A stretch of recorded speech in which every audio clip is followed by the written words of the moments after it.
നമസ്കാരം, ഹലോ ഡോക്ടറിലേക്ക് സ്വാഗതം. ഇന്ന് നമ്മൾ ചർച്ച ചെയ്യുന്നത് പുകയില വിരുദ്ധ ദിനത്തോടനുബന്ധിച്ചുള്ള പ്രത്യേക ഹലോ ഡോക്ടർ പ്രോഗ്രാമിനെ കുറിച്ചാണ്. ഈ വിഷയം ചർച്ചയിനായി നമ്മോടൊപ്പം ഉള്ളത് തിരുവനന്തപുരത്തെ ഗോകുലം മെഡിക്കൽ കോളേജിലെ പ്രൊഫസറും അതുപോലെ തന്നെ IMA ആരോഗ്യത്തിൻ്റെ സെക്രട്ടറിയുമായിട്ടുള്ള ഡോക്ടർ ബെന്നിയാണ് ഇപ്പോൾ നമ്മോടൊപ്പം ഉള്ളത്. നമസ്കാരം ഡോക്ടർ, ഹലോ ഡോക്ടറിലേക്ക് സ്വാഗതം. നമുക്കറിയാം, പുകയില വിരുദ്ധ ദിനം ഒരു ദിവസമേ ആയിട്ടുള്ളൂ നമ്മുടെ മുന്നിൽ കടന്നു പോയിട്ട്, ഞായറാഴ്ചയായിരുന്നു. ഒരു പക്ഷേ ഏറ്റവും കൂടുതൽ ആൾക്കാർ അല്ലെങ്കിൽ ഗവൺമെൻറ് ഏറ്റവും കൂടുതൽ പൈസ ചെലവാക്കുന്നതും ഒരു പക്ഷേ പുകയിലോടനുബന്ധിച്ചിട്ടുണ്ടാകുന്ന രോഗങ്ങൾക്കാണെങ്കിൽ കൂടിയും പലപ്പോഴും വലിയ രീതിയിലുള്ളൊരു പ്രചരണമോ അല്ലെങ്കിൽ വലിയ രീതിയിലുള്ള ജനങ്ങളിലേക്ക് എത്തിക്കത്തക്ക രീതിയിലുള്ള കാര്യങ്ങളൊന്നും ഒരു പരിധി വിട്ട് നടന്നിട്ടില്ല എന്നുള്ളത് തന്നെയാണ് സത്യം എന്ന് പറയുന്നത്. സാർ, ഇപ്പോൾ ഈ പുകയില വിരുദ്ധ ദിനത്തിനെ കുറിച്ച് പറയണമെന്ന് പറഞ്ഞപ്പോൾ എന്തായിരുന്നു സാറിൻ്റെ ഒരു തോന്നൽ? നമുക്ക് കേരളത്തിൽ ഈ പുകയിലയുടെ ഉൽപ്പന്നങ്ങൾ ഇപ്പോഴും അഡിക്ഷനായിട്ടും ഒരു വലിയ രീതിയിൽ ഉപയോഗിക്കുന്ന ഒരു ജനസമൂഹം ഇപ്പോഴും നിലവിലുണ്ടോ? പ്രധാനമായും പുകവലിയെ സംബന്ധിച്ചിടത്തോളം അല്ലെങ്കിൽ പുകയിലയെ സംബന്ധിച്ചിടത്തോളം ഈ നൂറ്റാണ്ടിൻ്റെ ഏറ്റവും വലിയ വിപത്തെന്ന് പറയുന്നത് പുകവലി തന്നെയാണ്, അല്ലെങ്കിൽ പുകയില തന്നെയാണ്. നമുക്ക് ഇപ്പോൾ പുകവലി മൂലം സംഭവിച്ചുകൊണ്ടിരിക്കുന്ന മരണമെന്ന് പറയുന്നത് ലോകത്ത് മൊത്തമായിട്ട് ഏകദേശം 1 ബില്യൺ ആൾക്കാർ, 100 കോടി ജനങ്ങളാണ് പുകവില വലിക്കുന്നത്. അതിൽ ഏകദേശം 60 ലക്ഷം പേരാണ് ഒരു വർഷം പുകയില ജന്യമായ രോഗങ്ങളാൽ മരിക്കുന്നത്. ഇപ്പോൾ 60 ലക്ഷമെന്ന് പറയുന്നത് നിങ്ങളൊന്ന് ആലോചിച്ച് നോക്ക്. ഏകദേശം ട്രിവാൻഡ്രം ഡിസ്ട്രിക്റ്റ് മൊത്തമായിട്ടുള്ള ജനസംഖ്യ എടുത്തു കഴിഞ്ഞാൽ തന്നെ ഒരു 30 ലക്ഷത്തിൽ വരും. അങ്ങനെയുള്ള എത്രയോ ഡിസ്ട്രിക്റ്റുകളാണ് ഒരു വർഷം പുകയില മൂലം മരിക്കുന്ന ജനസംഖ്യയുടെ തോത്. അതിൽ ഏകദേശം ഈ 60 ലക്ഷത്തിൽ 6 ലക്ഷം പേരും പുകയില ഉപയോഗിച്ചിട്ടല്ല, ഈ പുക വലിക്കുന്നവരുടെ കൂടെ നിന്നിട്ട് ഈ സെക്കൻഡ് ഹാൻഡ് സ്മോക്ക് എന്ന് പറയുന്ന പാസീവ് സ്മോക്കിങ്ങിലൂടെ കിട്ടുന്ന ദൂഷ്യഫലം കൊണ്ട് അവർക്ക് കിട്ടുന്ന അങ്ങനെ കിട്ടുന്ന ടൊബാക്കോയുടെ എഫക്റ്റ് കൊണ്ട് ഭരിക്കുന്നതാണ് ഈ 6 ലക്ഷം പേരും. അങ്ങനെ ഡയറക്റ്റായിട്ടോ ഇൻഡയറക്റ്റായിട്ടോ ഇത്രയും മരണസംഖ്യ ഉയർത്തിക്കൊണ്ട് വരുന്ന ഒരു വലിയ പ്രശ്നം ഇപ്പോഴും കേരളത്തിലും അതിൻ്റെ എല്ലാ വിപത്തും കണ്ടിന്യൂ ചെയ്തുകൊണ്ടിരിക്കുന്നു. കേരളമെന്ന് പറഞ്ഞാൽ ലോകത്ത് ഏറ്റവും കൂടുതൽ നോക്കപ്പെടുന്ന ഒരു സംസ്ഥാനം കൂടിയാണ്. നമ്മളുടെ ഹെൽത്ത് സ്റ്റാറ്റിസ്റ്റിക്സുകളെല്ലാം വളരെ ഹൈ ആണ്. പക്ഷേ നമുക്ക് ഇപ്പോൾ അനുഭവിച്ചുകൊണ്ടിരിക്കുന്ന എല്ലാ ആരോഗ്യ പ്രശ്നങ്ങളും അതിൻ്റെ മുഖ്യ കാരണക്കാരിൽ ഒരാൾ സിഗരറ്റ് അല്ലെങ്കിൽ പുകയില ശീലം തന്നെയാണ്. ഇപ്പോൾ പ്രത്യേകിച്ചും യുവജനങ്ങളുടെ ഇടയിൽ, അതും പണ്ട് നമുക്ക് സ്ത്രീകളുടെ ഇടയിൽ കുറവായിരുന്നു, ഇപ്പം സ്ത്രീകളുടെ ഇടയിലും അത് കൂടുതലായിട്ട് കാണുന്നതായിട്ടൊരു പ്രവണതയുണ്ട്. അതേ കണക്ക് തന്നെ കഴിഞ്ഞ നൂറ്റാണ്ടുകൾ അല്ല കഴിഞ്ഞ 10 വർഷമോ 20 വർഷമോ മുമ്പ് വലിച്ചതിൻ്റെ എല്ലാം എഫക്റ്റുകൾ ഇപ്പോൾ വന്നു തുടങ്ങിയിട്ടേ ഉള്ളൂ. അത് എത്രത്തോളം വരുമെന്ന് നമുക്ക് പറയാൻ പറ്റത്തില്ല. കാര്യം എന്ന് വെച്ചാൽ 20ാം നൂറ്റാണ്ടിൽ മൊത്തമായിട്ട് ഏകദേശം 10 കോടി ജനങ്ങളാണ് സിഗരറ്റ് വലി അല്ലെ പുകയില കൊണ്ട് മരിച്ചത്. ഇനി 21ാം നൂറ്റാണ്ടിൽ ഏകദേശം 100 കോടി, 1 ബില്യൺ ആൾക്കാർ മരിക്കുമെന്നാണ് കണക്ക്. തീർച്ചയായിട്ടും സാർ, തീർച്ചയായിട്ടും. നമുക്കറിയാം, കേരളത്തിലെ സിറ്റുവേഷൻ അനുസരിച്ച് ഇപ്പോൾ പബ്ലിക് പ്ലേസിൽ പുകയില വലിക്കുന്ന അല്ലെങ്കിൽ പുകയില ഉപയോഗിക്കുന്നത് കേരള ഗവൺമെൻറ് അല്ലെങ്കിൽ ലീഗലായിട്ട് തന്നെ ഇഷ്യൂ ഉണ്ടാക്കുന്ന കാര്യം തന്നെയാണ്. അതുപോലെ തന്നെ സ്കൂളിൻ്റെ പരിസരത്ത് പുകയില വിറ്റൂട എന്നുള്ളത്. അപ്പോൾ കുട്ടികളുടെ ഇടയിൽ പുകയില അല്ലെങ്കിൽ പുകയില ഉൽപ്പന്നങ്ങൾ അല്ലെങ്കിൽ 18 വയസ്സിന് താഴെയുള്ള കുട്ടികൾക്ക് പുകയില ഉൽപ്പന്നങ്ങൾ കൊടുക്കരുത് എന്നുള്ളതും ഒരു മാൻഡേറ്ററി ആയിട്ടുള്ള റൂള് തന്നെയാണ്. അപ്പോൾ ഇത് എത്രത്തോളം പ്രാവർത്തികമാക്കാൻ സാധിച്ചിട്ടുണ്ട് കുട്ടികളുടെ ഇടയിൽ? സാർ, ഇപ്പോൾ സ്കൂളുകളിൽ പോകുമ്പോഴോ അല്ലാന്നുണ്ടെങ്കിൽ ചെറിയ കുട്ടികളുമായിട്ട് ഇടപെടുന്ന സമയത്തൊക്കെ ഈ കുട്ടികളുടെ ഇടയിൽ പുകയില ഉൽപ്പന്നങ്ങൾ എത്തുന്നത് എത്രത്തോളം ഈസി ആയിട്ട് ഇപ്പോഴും നടക്കുന്നുണ്ട്? ഇപ്പോൾ നമ്മൾ പലയിടത്തും കണ്ടുവരുന്ന ഒരു പ്രവണത എന്ന് പറയുന്നത് ഈ റൂളുകളും ആക്റ്റുകളും എല്ലാം ഒരു സൈഡിലിരിക്കുകയും അതിനെ മറികടന്നുകൊണ്ട് ചെയ്യുന്ന ഒരു പ്രവണത പല സ്ഥലത്തും, പ്രത്യേകിച്ചും കേരളത്തിൽ കാണപ്പെടുന്ന ഒരു സംഭവ വികാസമാണ്. ഈ സ്കൂളുകളിൽ ഇപ്പം നമ്മളുടെ ഈ റൂൾ അനുസരിച്ചിട്ട് 100 യാർഡിന് അകത്ത് ഉള്ള സ്കൂളിനടുത്തുള്ള സ്ഥലങ്ങളിൽ അല്ലെങ്കിൽ എഡ്യൂക്കേഷൻ ഇൻസ്റ്റിറ്റ്യൂഷൻ്റെ 100 യാർഡിനുള്ളിൽ പുകയില ഉൽപ്പന്നങ്ങൾ വിൽക്കരുതെന്ന് കർശനമായിട്ട് തടഞ്ഞിരിക്കുകയാണ്.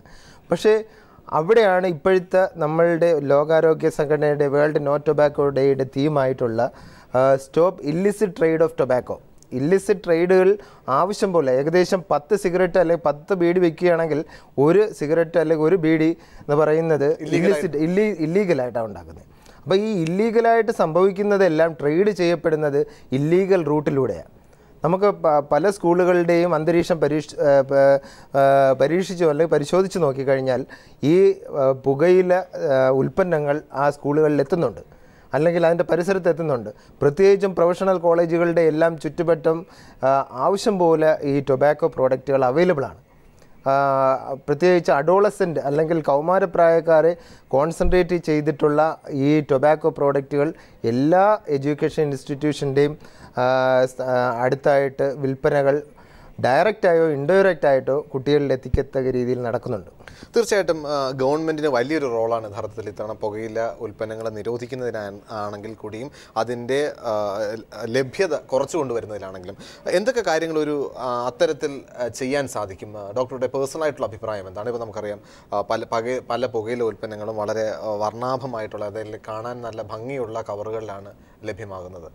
നല്ല അതുപോലെ തന്നെ ആ സിഗരറ്റുകളായിരുന്നാലും തന്നെ കാണാൻ നല്ല ഭംഗിയിലാണ് അത് വിൽക്കപ്പെടുന്നത്. അപ്പോൾ അത്തരം കാര്യങ്ങൾ മുതൽ അതിൻ്റെ ലഭ്യത വരെയുള്ള കാര്യങ്ങൾ നോക്കിക്കഴിഞ്ഞു കഴിഞ്ഞാൽ എന്തൊക്കെ കാര്യങ്ങൾ ഗവൺമെൻറ്റിൻ്റെ തലത്തിൽ നിന്ന് ചെയ്യാൻ സാധിക്കും?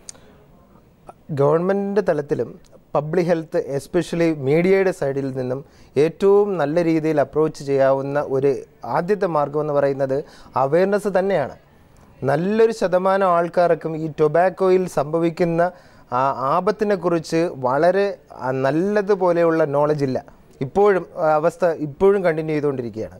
അത് ഇപ്പം നമുക്കറിയാം, ഇപ്പം 100 പേര് മരിക്കുകയാണെങ്കിൽ അല്ലെങ്കിൽ 100 പേര് പുകയില ഉൽപ്പന്നങ്ങൾ ഉപയോഗിച്ചുകൊണ്ടിരിക്കുകയാണെങ്കിൽ അതിൽ 50 പേരും എന്ന് വെച്ച് കഴിഞ്ഞാൽ 50% പേരും അവർ മരിക്കാൻ പോകുന്നത് ഈ പുകയിലയിൽ കൂടിയാണ്. അതാണ് അതിൻ്റെ വ്യക്തത. അത് ഈ ജനങ്ങളിൽ എത്തിക്കണം. ഒരു സിഗരറ്റിനെ സംബന്ധിച്ചോ അല്ലെങ്കിൽ ഈ ടൊബാക്കോയെ സംബന്ധിച്ചിടത്തോളം മുടി തൊട്ട് നഖം വരെയുള്ള A to Z രോഗങ്ങളാണ് ഉണ്ടാക്കുന്നത്. മുടി തൊട്ട് നഖം വരെയുള്ള A to Z രോഗം. ആ മുടി തൊട്ട് തുടങ്ങിക്കഴിഞ്ഞാൽ ഇപ്പം ഒരു സിഗരറ്റ് അല്ലെങ്കിൽ ബീഡി വലിക്കുന്ന ആളിൻ്റെ മുടിയുടെ സ്മെല്ല് സിഗരറ്റിൻ്റെതായിരിക്കും. കണ്ണിന് ഈർപ്പക്കുറവാണ്. വായുടെ അകത്ത് നോക്കിക്കഴിഞ്ഞാൽ വായിൽ വരുന്ന ക്യാൻസറിൻ്റെ മോസ്റ്റ് കോമൺ റീസൺ എന്ന് പറയുന്നത് ടൊബാക്കോ ആണ്. അത് കണക്ക് തന്നെ വായിൽ ഒരു കറിക്കും ടേസ്റ്റ് കാണത്തില്ല, ടേസ്റ്റ് ബഡുകൾ വർക്ക് ചെയ്യത്തില്ല. വായുടെ അകത്ത് നോക്കിക്കഴിഞ്ഞാൽ എപ്പോഴും സിഗരറ്റിൻ്റെ പുകയുടെ സ്മെല്ലായിരിക്കും. അത് കണക്ക് തലച്ചോറിൽ നോക്കിക്കഴിഞ്ഞാൽ പക്ഷാഘാതം 2 ഇരട്ടി ചാൻസാണ് നോർമൽ വ്യക്തിയെക്കാട്ടിയും സിഗരറ്റ് വലിക്കുന്ന വ്യക്തിക്ക് വരാനുള്ള പക്ഷാഘാതത്തിൻ്റെ ചാൻസ്. അത് കണക്ക് തൊണ്ടയ്ക്ക് കഴിഞ്ഞാൽ അന്നനാളത്തിൽ നോക്കിക്കഴിഞ്ഞാൽ അന്നനാളത്തിലുണ്ടാകുന്ന ക്യാൻസറുകളുടെ പ്രധാന കാരണക്കാരൻ സിഗരറ്റാണ്. അത് കണക്ക് ശ്വാസകോശം നോക്കിയാൽ ശ്വാസകോശ ക്യാൻസറുകൾ വരാനുള്ള ചാൻസ് ടൊബാക്കോ ഉപയോഗിക്കുന്നവർക്ക് അല്ലെങ്കിൽ സ്മോക്ക് ചെയ്യുന്നവർക്ക് 10 ഇരട്ടി ചാൻസാണ് കൂടുതൽ. ഏകദേശം 100 ലങ് ക്യാൻസർ വരികയാണെങ്കിൽ 90% സിഗരറ്റുമായിട്ട് റിലേറ്റ് ചെയ്താണ് വരുന്നത്. അത് സിമ്പിളായിട്ട് പറയാവുന്നതാണ്. നമ്മളിപ്പം ഈ പുകയ്ക്കുന്ന അടുപ്പ് നോക്കിയാൽ മതി. സാധാരണഗതിയിൽ ആ പുകയ്ക്കുന്ന അടുപ്പിൽ ഒരു ചെറിയ നമുക്കൊരു കരിയുടെ കോട്ടിങ് കാണാം. അതേ അവസ്ഥയിലാണ് വലിക്കുന്ന ഒരാളിനെ സംബന്ധിച്ചിടത്തോളം പിങ്ക് കളറിലിരിക്കുന്ന ശ്വാസകോശം കറുത്തിരണ്ട് ടാറിനെ പോലെയായി മാറുകയാണ് ചെയ്യുന്നത്. അത്രത്തോളം ആ കറുത്ത ആ ടാറ് അടിഞ്ഞാണ് ആ ശ്വാസകോശം ഇരിക്കുന്നത്. അതേ കണക്ക് സ്ഥിരം ചുമ, ഒരു സിഗരറ്റ് വലിക്കുന്ന വ്യക്തിയെ സംബന്ധിച്ചിടത്തോളം സ്ഥിരം ചുമ, ക്രോണിക് ബ്രോങ്കൈറ്റിസ് എന്ന് പറയുന്ന 3 മാസം അതിൽ കൂടുതലായിട്ട് നീണ്ടു നിൽക്കുന്ന ചുമ, അതും ശ്രദ്ധിക്കപ്പെട്ടില്ലെങ്കിൽ ശ്വാസകോശ വികാസം എന്ന് പറയുന്ന എംഫസീമ എന്ന് പറയുന്ന കണ്ടീഷനായിട്ട് ഡെവലപ്പ് ചെയ്യാം. അങ്ങനെ തുടങ്ങി താഴോട്ട് നോക്കിക്കഴിഞ്ഞാൽ ഈവൻ ചെറുപ്പക്കാരിൽ കാണുന്ന ബലഹീനത, ലൈംഗിക ബലഹീനത ഏറ്റവും കോമൺ ആയിട്ട് കാണുന്ന റീസൺ എന്ന് പറയുന്നത് സിഗരറ്റാണ്. അതേ കണക്ക് കാലിലോട്ടും കയ്യിലോട്ടുമുള്ള രക്തോട്ടക്കുറവുകൾ, അതേ കണക്ക് ഹൃദയത്തിനുള്ള ഹാർട്ട് അറ്റാക്കിനെ സംബന്ധിച്ച് പറയുകയാണെങ്കിൽ സിഗരറ്റ് വലിക്കുന്ന വ്യക്തിയെ സംബന്ധിച്ചിടത്തോളം 2 ഇരട്ടി ചാൻസാണ് ഹാർട്ട് അറ്റാക്ക് സംഭവിക്കാനുള്ള. കോംപ്ലിക്കേഷനിലേക്ക് തന്നെ തിരിച്ചു വരാം സാർ. ഒരു ലിസ്റ്റ് ഓഫ് അസുഖങ്ങളുടെ പേര് തന്നെ പറഞ്ഞു. ഒരു പക്ഷേ അത് അത്രയും കേട്ടാൽ തന്നെ യഥാർത്ഥത്തിൽ പേടിയാവുന്ന തരത്തിലുള്ള ഒരു ലിസ്റ്റ് ഓഫ് അസുഖങ്ങളുടെ പേരുകൾ തന്നെയാണ് ഇപ്പോൾ സാറ് പറഞ്ഞത്. ഇപ്പോൾ പലപ്പോഴും ഈ പുകയില ഉപയോഗിക്കുന്ന ആൾക്കാർ പറയാറുള്ള ഒരു പ്രധാന പ്രശ്നം എന്ന് പറയുന്നത് അത് നിർത്താനായിട്ടുള്ള ഒരു ബുദ്ധിമുട്ടാണ്. ഒരിക്കൽ നിർത്തിക്കഴിഞ്ഞാലും വീണ്ടും തുടങ്ങുന്ന ഒരവസ്ഥ. പിന്നെ എന്തുകൊണ്ട് അത് നിർത്താൻ പറ്റാത്തൊരു സിറ്റുവേഷൻ എന്ന് തോന്നുന്നു. ഇപ്പോഴും നമുക്കറിയാം ഏതൊരു ജംഗ്ഷനിലും, അതായത് ഓരോ 100 മീറ്ററിലും നമുക്ക് സിഗരറ്റുകൾ ലഭിക്കുന്ന കടകളുണ്ട്. അത്രയേറെ ലഭ്യത യഥാർത്ഥത്തിൽ കേരളത്തിൽ ഇപ്പോഴും നിലവിലുണ്ട്. അതൊരു സത്യം തന്നെയാണ് യഥാർത്ഥത്തിൽ. അപ്പോൾ ഇത്തരത്തിൽ ലഭ്യത കുറയ്ക്കാനായിട്ട് ഗവൺമെൻറ്റിൻ്റെ സൈഡിൽ നിന്നും എന്തെങ്കിലും തരത്തിലുള്ള നടപടികളുടെ ആവശ്യകതയുണ്ടോ? ലഭ്യത കുറയ്ക്കുക എന്നുള്ളത് തന്നെയാണ് ഏറ്റവും എഫക്റ്റീവായിട്ടുള്ള ടാർഗറ്റ്. ലഭ്യത ഇല്ലാതാകുമ്പോൾ നമുക്ക് കഴിഞ്ഞ ഒരു ആൽക്കഹോളിൻ്റെ സ്റ്റാറ്റിസ്റ്റിക്സ് തന്നെ നോക്കിക്കഴിഞ്ഞാൽ ലഭ്യത കുറഞ്ഞപ്പോൾ കഴിഞ്ഞ മാസങ്ങളിലുള്ള കേരളത്തിലെ ആൽക്കഹോളിൻ്റെ കൺസംഷൻ വളരെ കുറഞ്ഞു. ലഭ്യത വളരെ ഒരു ഇമ്പോർട്ടൻറ്റ് ഫാക്ടറാണ്. ഇപ്പം ഒരാൾക്ക് സിഗരറ്റ് വലിക്കണമെന്ന് അല്ലെങ്കിൽ ബീഡി വലിക്കണമെന്ന് തോന്നിക്കഴിഞ്ഞാൽ തൊട്ടടുത്ത് കിട്ടിയില്ലെങ്കിൽ അദ്ദേഹത്തിൻ്റെ ഓപ്ഷൻ മാറും, വേറെ എന്തെങ്കിലും ചെയ്യാമെന്നുള്ളതാവും. ലഭ്യത തന്നെയാണ് ഏറ്റവും വലിയ ഈ വലിക്കുന്നവർക്കുള്ള പ്രശ്നം, വലിക്കുന്നവർക്ക് കൂടുതൽ വലിക്കാനുള്ള പ്രശ്നം. പക്ഷേ വലി തുടങ്ങാനുള്ളതോ വലി നിർത്താനുള്ളതോ ആയിട്ടുള്ള പ്രശ്നങ്ങൾ അല്ലെങ്കിൽ അഭിമുഖീകരിക്കുന്ന പ്രശ്നങ്ങൾ വേറെയാണ്. ഇപ്പം വലിച്ചുകൊണ്ടിരിക്കുന്ന ഒരാളിനെ സംബന്ധിച്ചിടത്തോളം നിക്കോട്ടിൻ എന്ന് പറയുന്ന ഒരു ഏകദേശം 4000 കെമിക്കലാണ് സിഗരറ്റിന് അകത്തുള്ളത്. നമുക്ക് ഈ ടൊബാക്കോ തന്നെ 2 തരമുണ്ട്. സ്മോക്കിംഗ് ടൊബാക്കോ ഉണ്ട്, സ്മോക്ക്ലെസ് ടൊബാക്കോ. പുകയുള്ള പുകയിലുണ്ട്, പുകയില്ല പുകയിലുണ്ട്. പുകയുള്ള പുകയിലയാണ് നമ്മൾ ഈ പറയുന്ന സിഗരറ്റ്, ബീഡി, ഹൂക്ക എല്ലാം. ബാക്കിയുള്ള പുകയില്ല പുകയിലയാണ് നമ്മൾ ച്യൂവ് ചെയ്യുന്ന ഐറ്റംസ് ആയിട്ടുള്ള ഈ പല രീതിയിൽ പാൻ മസാല ആയാലും പരാഗായാലും പലതുമായിട്ടുള്ള അവൈലബിൾ ആയിട്ടുള്ള പുകയില ഐറ്റംസ്. നമ്മൾ ഇതിനെ നിർത്തുക എന്ന് പറയുന്നത് ഈ ശരീരത്തിൽ ഏകദേശം 4000 കെമിക്കൽ കടന്നെത്തുമെങ്കിലും നിക്കോട്ടിൻ എന്ന് പറയുന്ന ആ ഒരു വസ്തുവിന് തലച്ചോറിനകത്ത് നിക്കോട്ടിൻ റിസപ്റ്റർ എന്ന് പറയുന്ന ഒരു സംഭവമുണ്ട്. അത് ഹൈലി അങ്ങ് ആക്റ്റീവ് ആകും. ഇത് സിഗരറ്റ് വലി നിർത്തി കഴിഞ്ഞാൽ 48 മണിക്കൂറിനുള്ളിൽ ഈ നിക്കോട്ടിൻ്റെ അളവ് 0 ആകും. 0 ആകുമ്പോഴത്തേക്ക് നിക്കോട്ടിൻ റിസപ്റ്റേഴ്സ് കുറച്ചുകൂടെ സെൻസിറ്റീവ് ആവുകയും കുറച്ചൊരു ക്രേവിങ്, വലിക്കണമെന്നുള്ള അല്ലെങ്കിൽ ഇറിറ്റേഷൻ ഫീൽ ചെയ്യാറുണ്ട് നോർമലി.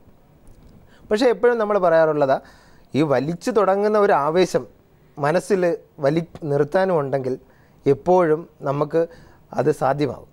ഒരു ആണോ പെണ്ണോ, അത് ഒരു ആണ് പലപ്പോഴും ആണെന്ന് തെളിയിക്കാനാണ് പലപ്പോഴും ഈ സിഗരറ്റ് എടുത്ത് ഉപയോഗിച്ച് തുടങ്ങുന്നത്. ഈ ആണെന്ന് തെളിയിക്കാൻ തിരിച്ചും കഴിഞ്ഞാൽ എന്ന് വെച്ച് കഴിഞ്ഞാൽ നിർത്തിയും കൂടെ കാണിച്ചു കഴിഞ്ഞാൽ ഇറ്റ്സ് വെരി എഫക്റ്റീവ്. ഇപ്പം നമ്മൾ ഒന്ന് മനസ്സിലാക്കുക, ഇപ്പം ഒരു സിഗരറ്റ് വലിക്കുന്ന വ്യക്തിയെ സംബന്ധിച്ചിടത്തോളം ഏത് സെക്കൻഡിൽ വേണമെങ്കിലും ഹാർട്ട് അറ്റാക്ക് വരാം. ഹാർട്ട് അറ്റാക്ക് എന്ന് വെച്ച് കഴിഞ്ഞാൽ വരുന്നതിന് മുന്നോടിയായിട്ട് യാതൊരുവിധ ലക്ഷണവും കാണത്തില്ല.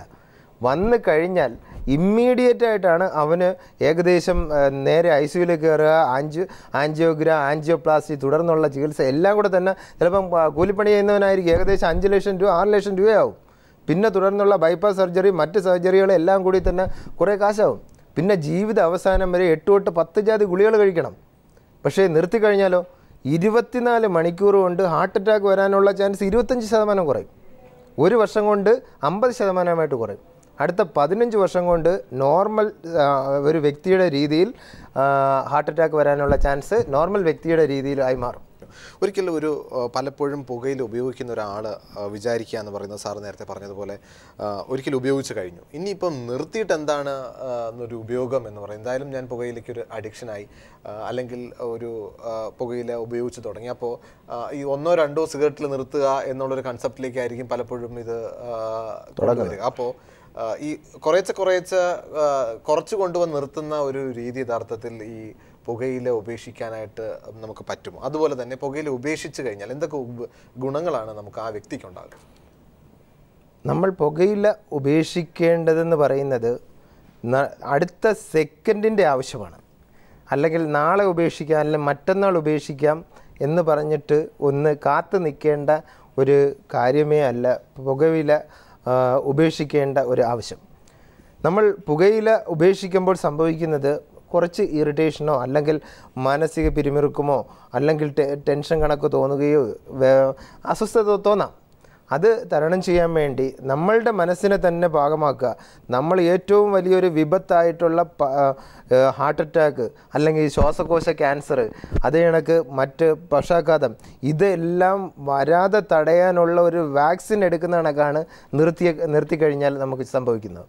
അപ്പോൾ ഇത്രയും ഇപ്പം വന്നിട്ട് ഈ അസുഖങ്ങളൊന്നും വന്നു കഴിഞ്ഞാൽ ഒന്നും ചെയ്യാൻ പറ്റാത്ത അസുഖങ്ങളാണ്. അപ്പോൾ ഇത്രയും വലിയ വ്യാധിക്ക് വേണ്ടി അല്ലെങ്കിൽ ഒരു അസുഖങ്ങൾക്ക് വേണ്ടി നമ്മളുടെ ഒരു ലൈഫിൽ ഒരു ചെറിയ സംഭവത്തെ നമുക്ക് ആ മനസ്സിനെ പിടിച്ചു നിർത്താൻ കഴിയുക എന്നുള്ളതാണ് ആദ്യമായിട്ട് എടുക്കേണ്ട തീരുമാനം. ആദ്യമായിട്ട് എടുത്തു കഴിഞ്ഞാൽ നമ്മൾ പുക വലിക്കൂല എന്ന് തന്നെ ഫ്രണ്ട്സിൻ്റെ അടുത്തും എല്ലായിടത്തും സർക്കുലേറ്റ് ചെയ്യണം. കാര്യം എന്ന് വെച്ചാൽ അവരുടെ സപ്പോർട്ട് ഏറ്റവും അത്യാവശ്യമാണ്. ഇപ്പം നമ്മൾ സ്ഥിരം യാത്ര ചെയ്യുന്ന സ്ഥലങ്ങളിൽ ചിലപ്പം സ്ഥിരം ഈ സിഗരറ്റോ ബീഡിയോ മേടിക്കുന്ന കടകൾ, ഇതെല്ലാം കുറച്ച് ദിവസത്തേക്ക് ചിലപ്പോൾ അതിലേ പോകരുത്. നല്ലൊരു ശതമാനം കേരളത്തിലുള്ള പ്രവണത എന്ന് പറയുന്നത് ആൽക്കഹോൾ ഉപയോഗിക്കുമ്പോഴാണ് സിഗരറ്റ് ഉപയോഗിക്കുന്നത്. നല്ലൊരു ശതമാനം ആൾക്കാർ തുടങ്ങുന്നത് പോലും ആൽക്കഹോൾ ഉപയോഗിക്കുമ്പോഴാണ്. ഈ ശീലങ്ങൾ അല്ലെങ്കിൽ ആ കൂട്ടായ്മയിൽ ഇരുന്ന് വലിക്കുന്ന ശീലങ്ങളോ അല്ലെങ്കിൽ കുടിക്കുന്ന ശീലങ്ങളോ കുറച്ച് നാളത്തേക്ക് മാറ്റിവെക്കേണ്ടി വരും. അങ്ങനെയുള്ള കൂടിയിരുന്ന് അല്ലെങ്കിൽ 10 പേര് കൂടിയിരുന്ന് ആയിരിക്കും പുകയില ഉപയോഗിക്കുന്നത്. ഒരാൾ തീരുമാനിച്ചു കഴിഞ്ഞാൽ, ഒരു ഗ്രൂപ്പായിട്ട് തീരുമാനിച്ചു കഴിഞ്ഞാൽ അത് കുറച്ചുകൂടെ എഫക്റ്റീവ് ആവും. അതേ കണക്ക് നിക്കോട്ടിൻ നമുക്ക് ഉള്ളിൽ നിന്ന് ഇറങ്ങുമ്പോൾ സംഭവിക്കുന്ന ആ ഇറിറ്റേഷൻ തടയാൻ നമുക്ക് പലതരത്തിലുള്ള നിക്കോട്ടിൻ റീപ്ലേസ്മെൻറ്റ് തെറാപ്പികളുണ്ട്. അത് സുലഭമായിട്ട് കിട്ടുന്ന ഗുളികകളുണ്ട്. ഇപ്പം 2 മില്ലിഗ്രാം വരെയുള്ള ഗുളികകൾ നമുക്ക് അവൈലബിൾ ആണ്. നമുക്ക് സ്വന്തമായിട്ട് തന്നെ മേടിക്കാം. ബട്ട് അതിന് മുകളിലോട്ടുള്ള സ്ട്രെങ്തുകൾ ഡോക്ടേഴ്സിൻ്റെ പ്രിസ്ക്രിപ്ഷനോട് കൂടി മാത്രമേ മേടിക്കാൻ പറ്റൂ. പക്ഷേ അതിലും ചില കാര്യങ്ങളുണ്ട്. ഈ ഇതിനുപയോഗിക്കുന്ന നിക്കോടെക്സ് ആയാലും നിക്കോഗമായോ അല്ല അങ്ങനെയുള്ള ഗുളികകൾ ഉപയോഗിച്ചുകൊണ്ട് തന്നെ സിഗരറ്റ് വലിക്കുന്നവരും ഉണ്ട്. തീർച്ചയായിട്ടും സാർ, അതിലേക്ക് തന്നെ തിരിച്ചു വരാം. ഈ പുകയില വിരുദ്ധ ദിനത്തോടനുബന്ധിച്ച് നമ്മുടെ പ്രേക്ഷകർക്ക് വേണ്ടിയിട്ട് പുകയിലയുടെ ദൂഷ്യഫലങ്ങളെക്കുറിച്ച് വളരെ ലളിതമായി തന്നെ പറഞ്ഞു തന്നേൽ ഇനി ഒരു അവസരത്തിൽ തീർച്ചയായിട്ടും വീണ്ടും കാണാം. ഇനി നിങ്ങളുടെ അഭിപ്രായങ്ങളും നിർദ്ദേശവും ഞങ്ങൾ എഴുതി അറിയിക്കാൻ മറക്കരുത്. അറിയിക്കേണ്ട വിലാസം hello doctor people Malayalam communications limited, Kaili towers, Palayam, Thiruvananthapuram 34. നിങ്ങൾക്ക് ഇമെയിൽ ചെയ്യാം hello@peopletv.in എന്ന വിലാസത്തിൽ. പുതിയൊരു വിഷയവുമായി നാളെ വീണ്ടും കാണാം. നന്ദി, നമസ്കാരം.